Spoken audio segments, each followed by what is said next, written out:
हाँ, देखिए इसमें क्या है, क्वेश्चन नंबर 2 की बात करते हैं। क्वेश्चन नंबर 1 हमने सारे कर लिए थे भाई।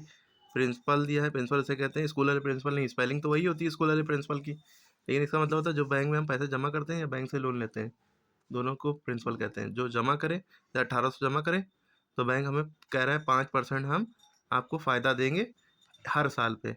ठीक, मान लिया आपने 1800 नहीं 100 रुपये जमा किए होते, तो 5% अगर इंटरेस्ट दे रहे हैं, ब्याज दे रहे हैं, तो 105 रुपये देंगे 100 रुपये पे। लेकिन 1800 है तो 5% उसका निकाल के उसके हिसाब से किया जाएगा।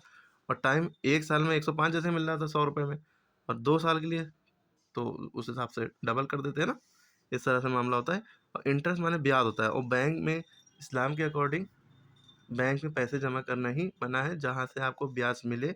अगर मिल भी रहा है तो आप उसको ले लेंगे, लेकिन बिना सवाब की नीयत से, बिना पुण्य की नीयत से किसी गरीब को दे देंगे, क्योंकि उस पे सवाब नहीं मिलेगा, वो पैसे जायज़ नहीं है। आप ले लें बैंक से, वरना बैंक उसको गलत इस्तेमाल में, गलत नहीं कहेंगे, अपने इस्तेमाल में कहेगा, वो उसकी मसलहत है। लेकिन आपको उसको पैसे निकाल लेने हैं, ब्याज ले लेना है, लेकिन अपने इस्तेमाल में नहीं लाना है।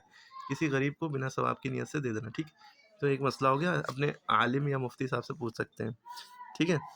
तो आपका ये प्रिंसिपल दिया है, ये रेट है, और ये 2 साल के लिए जमा कर रहे हैं, तो इंटरेस्ट निकालना है। तो आपने इंटरेस्ट निकालना है, ब्याज, सिंपल इंटरेस्ट एसआई कहते हैं उसको शॉर्ट में।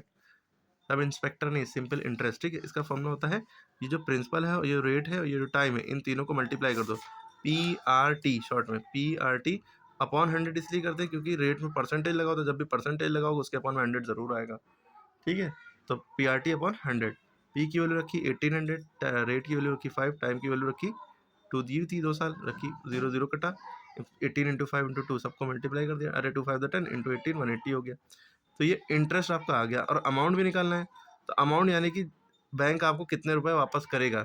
तो अमाउंट जो निकलता है, जितने रुपए आपने जमा किए थे वो, और जितना ब्याज आपका बनना है वो, दोनों को जोड़ के अमाउंट आ जाता है।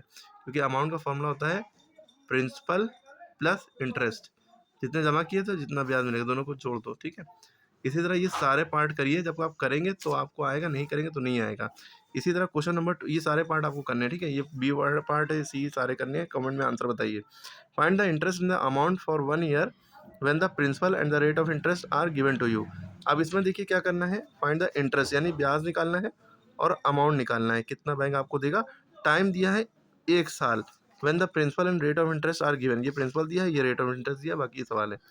तो इसको भी आप पहले, आपको गिवन जो भी है आपको आपने नोट कर लिया। भाई प्रिंसिपल हमें दिया है 10,000 रुपये, रेट हमें 3% दिया है, टाइम 1 ईयर दिया है, ये देखिए यहाँ पर टाइम लिखा हुआ है, इंटरेस्ट और अमाउंट निकालना है, ठीक है? तो आप वही फॉर्मूला लगाएंगे एसआई का, क्या होता है पीआरटी अपॉन 100। आपने फॉर्मूला लगाया एसआई, तो एसआई का फॉर्मूला आपने रखा पीआरटी अपॉन 100। पी की वैल्यू 10,000, टाइम की 1 ईयर, रेट की 3, ठीक है? सबकी वैल्यू रखी अपॉन 100। इसके बाद क्या करेंगे, ये जीरो से ये दोनों जीरो कट गए, हमारे पास ऊपर बचा 100 इंटू 3 बंदा 3, और 100 इंटू 3 300 आ जाएगा, ठीक है? तो ये एसआई यानी इंटरेस्ट आपको इतना मिलेगा, ठीक है, 1 साल में। उसके बाद आपसे पूछा है अमाउंट भी निकालो, तो अब आप अमाउंट का फॉर्मूला लगा देंगे। अमाउंट का फॉर्मूला क्या होता है, अमाउंट का फॉर्मूला होता है प्रिंसिपल प्लस इंटरेस्ट। प्रिंसिपल यानी आपने जितने रुपये जमा किए थे, 10,000 जमा किए थे, 10,000 प्लस इंटरेस्ट आपको 300 रुपये मिल रहा है। इनको जोड़ के जो आंसर आएगा वो आप कमेंट में बताइए, रुपये का सिंबल बना दीजिए, ठीक? बच्चे वही सारे सवाल होमवर्क है। होमवर्क जो बच्चे नहीं करते हैं वो गंदे बच्चे होते हैं, वो समझ नहीं पाते मैथ।